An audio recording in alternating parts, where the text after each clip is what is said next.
My name is Sarah, I'm 21, and I live in a small village in Tamil Nadu, India. This is my story. I live with my mom and my elder brother, who is 24. We recently moved from the city to the village in order to be closer to our relatives. My brother and I were very excited about the move because we both love the village. One day, the three of us decided to visit my uncle and his family.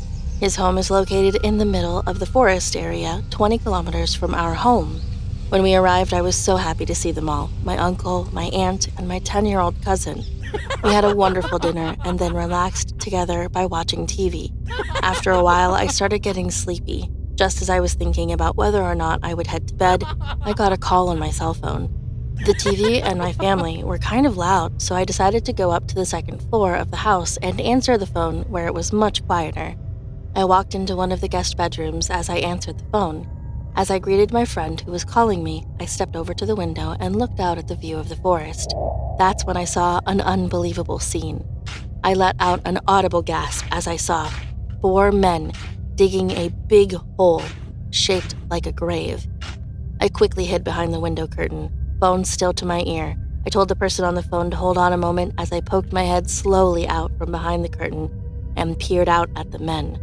They were about 50 meters away from my uncle's house. Next to the grave, I saw a man who was lying on the ground. He was tied up with ropes on his arms and legs, and his mouth was covered with duct tape. He was alive from what I could tell. The window was open, so I could barely hear his muffled screams in the distance.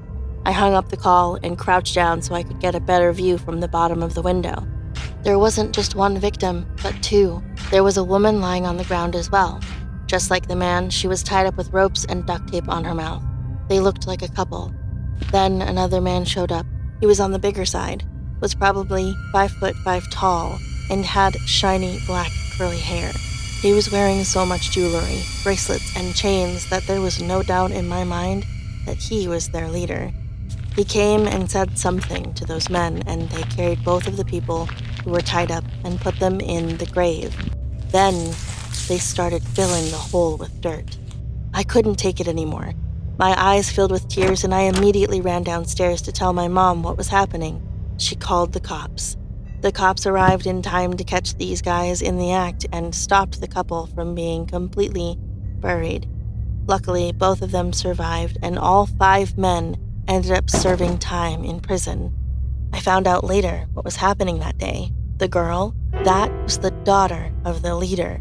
Apparently, she had fallen in love with someone who was considered lesser than her own family, someone she would never have been allowed to marry because it would have lowered her family's status. The bone-chilling thing that I witnessed was a father attempting to kill his own daughter, a terrifying thing called an honor killing. Here is some background information. I was in Mississippi visiting my grandma for spring break, just relaxing and having a good time with family. One day, my dad and grandma heard about a restaurant named Claw Daddy's that served crawfish and shrimp. After we got the seafood, we went to a small convenience store. I went inside with my dad while my grandma stayed in the car. When my dad and I walked out, there were police cars and fire trucks everywhere. Me and my dad were confused because we didn't see them when we walked in the store. We got into the car, and my grandma said she saw a woman in a nearby vehicle lying her head on her arms. My grandma thought she had a heart attack. Just before we were about to pull out, a man in his 50s shouted something to my dad, but my dad ignored it. The man came to our window, and what he said still haunts me. He said, "Lock your doors. A woman's boyfriend stabbed her, and she drove all the way here to the convenience store just to get help." Me and my family were shocked. It turns out that woman didn't have a heart attack. Her boyfriend tried to stab her to death. When we were driving back to my grandma's house, a police car rushed behind us. That meant the boyfriend lives in my grandma's neighborhood. My dad and grandma dropped me off and went back out to get food for my dogs while I stayed home alone. Me, just being terrified about the stabbing, I got my grandpa's golf club for security. While having the golf club in my hand, I called my friends to tell them what happened, and all of a sudden, my dog started barking at something outside.